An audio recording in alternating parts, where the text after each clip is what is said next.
आज का हमारा टॉपिक है aggregate demand and aggregate supply. सबसे पहले हम ये चर्चा करेंगे एग्रीगेट डिमांड क्या है, इसके कौन कौन से कंपोनेंट हैं जो एग्रीगेट डिमांड को पूरा करते हैं। तो यहाँ पे देख सकते हैं concept of aggregate demand.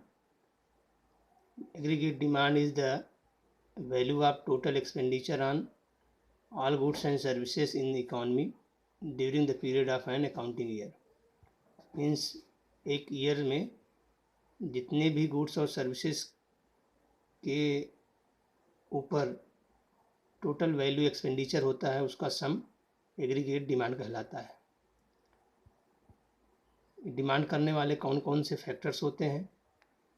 Component of aggregate demand देख सकते हैं। Private consumption expenditure, private investment expenditure. Private consumption expenditure का मतलब जो हाउस होल्ड सेक्टर है, गुड्स और सर्विसेज को कंज्यूम करने के लिए जो खर्च करता है सेटिस्फेक्शन हेतु, उसको हम प्राइवेट कंजम्पशन एक्सपेंडिचर कहते हैं। दूसरा है इसमें प्राइवेट इन्वेस्टमेंट एक्सपेंडिचर। कुछ चीज़ें ऐसी होती हैं जो house hold sector capital formation के लिए या कैपिटल जनरेट करने के लिए इन्वेस्टमेंट करता है, तो इसको हम इन्वेस्टमेंट एक्सपेंडिचर कहते हैं। Investment is broadly classified as autonomous investment. It is independent the rate of interest. दूसरे प्रकार का इन्वेस्टमेंट है इंड्यूस इन्वेस्टमेंट।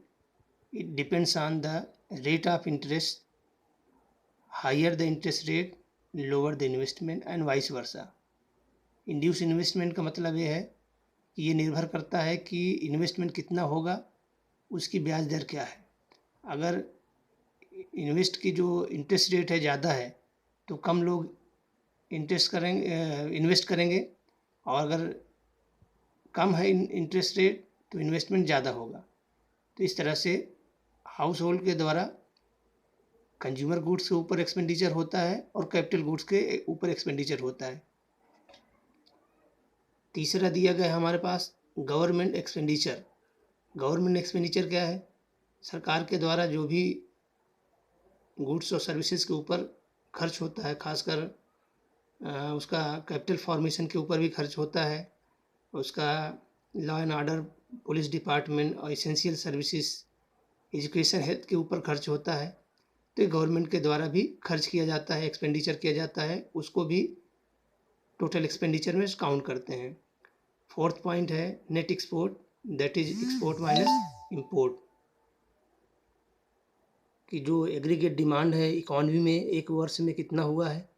सी मतलब हाउस होल्ड सेक्टर के द्वारा किया गया खर्च। आई मतलब इन्वेस्टमेंट पर्पज से किया गया expenditure by the household sector, ये आई कहलाएगा।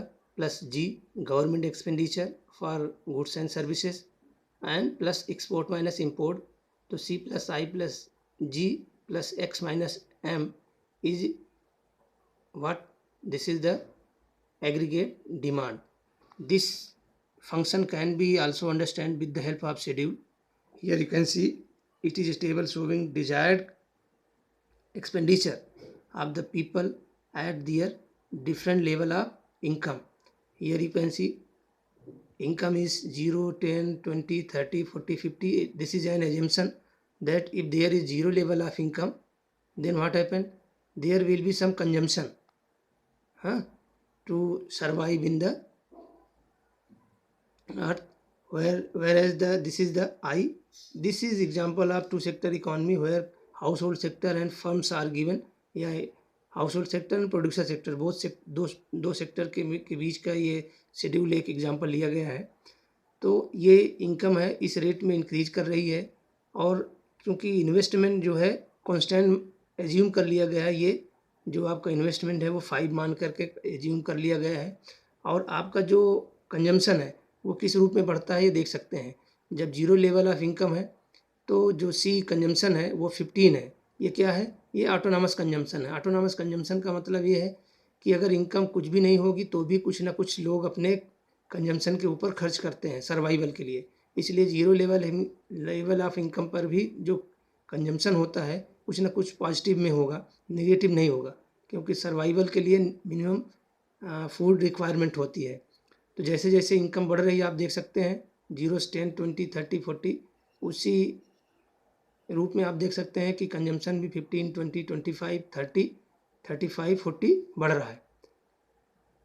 ओके, लेकिन आप ये देख सकते हैं कि जितनी आगे चल के देखेंगे जितना इनकम बढ़ रही है उससे कंजम्पशन आपका कम होता जा रहा है। पहले तो आपका क्या हो रहा है, ज़्यादा हो रहा है कंजम्पशन, 15 से 20, 25 हुआ, लेकिन यहाँ पे आके 30 इनकम है तो ये 30 कंज्यूम हो गया।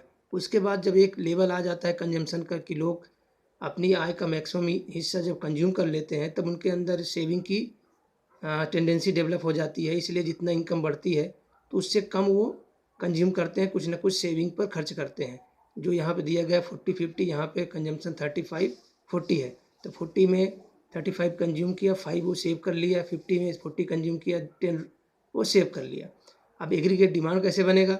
टू सेक्टर इकोनॉमी में मान लीजिए कि आपका हाउस होल्ड सेक्टर और प्रोड्यूसर सेक्टर है, तो इन दोनों का जो एक्सपेंडिचर होगा जोड़ लेंगे तो आपका टोटल एक्सपेंडिचर कहलाएगा, दैट इज एग्रीगेट डिमांड कहलाएगी।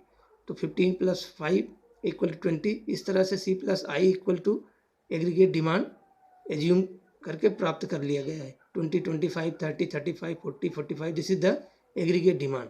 समझ में आया? Aggregate demand means demand of goods and services by the sectors of economy in A given period of time. Here this schedule can be also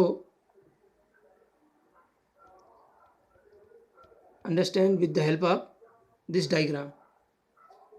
This is the y-axis, x-axis. In x-axis income is given, y-axis AD अर्थात C + I is given.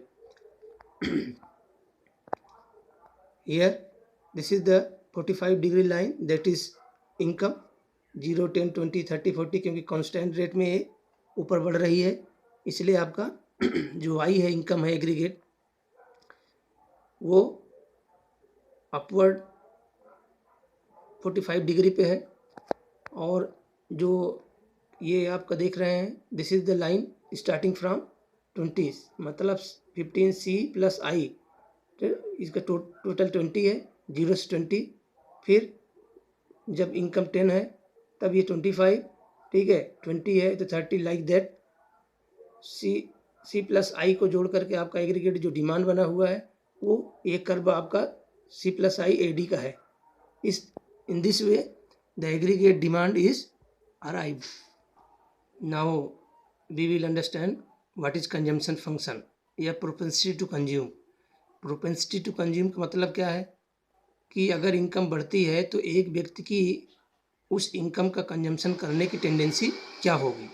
Okay, it shows the functional relationship between consumption and income, means as income increases, ठीक है, consumption is also increases, but after a certain point it is increasing but less than.